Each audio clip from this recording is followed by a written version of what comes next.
Aku tak tahu lah, banyak gasket lah aku tengok sini. Ini gasket turbocharger ni. Kau pasang dekat exhaust manifold tu kan. Tapi aku yakin yang ni dia punya sizing pattern tu dia ambil daripada OEM tu kan. OEM tu dia buka ataupun dia ambil daripada, dia beli sampel daripada yang baru ni tu, dia copy pattern, lepas tu dia sensi kan. Kau tengok lah dia punya finishing tu kan, tebal gila kan, dia punya level of thickness tu kan. Aku rasa ni, aku fikir ni kereta Japan tak boleh masuk ni kan. Dia punya thickness pun lain macam pun tengok. Dia dah special machine macam tu. Dia tentu dia dah siap kira berapa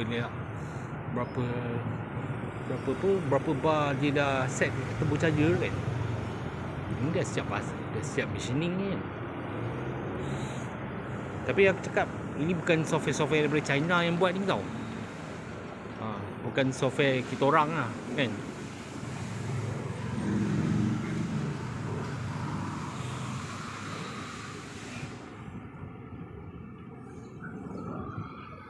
Kau tengok lah banyak gasket tu kan.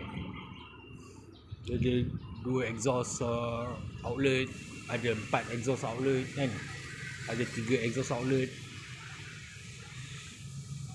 Tapi kalau aku tengok dekat gasket yang display ni, kereta Conti tak ada tau.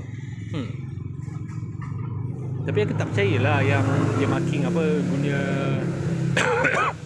apa liquid paper kan.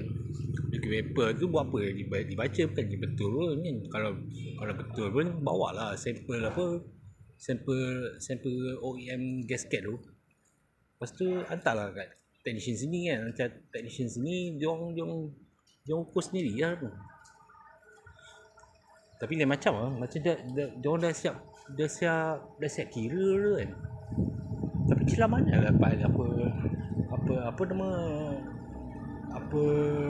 bolt dedicated untuk Titan gasket ni kan.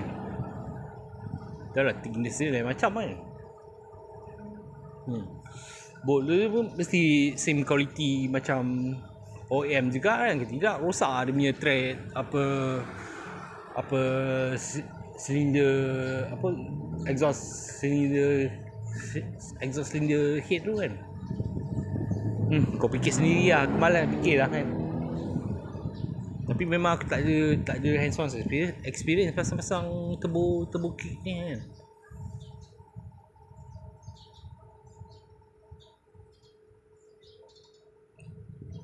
Bukan kereta sembarangan ni.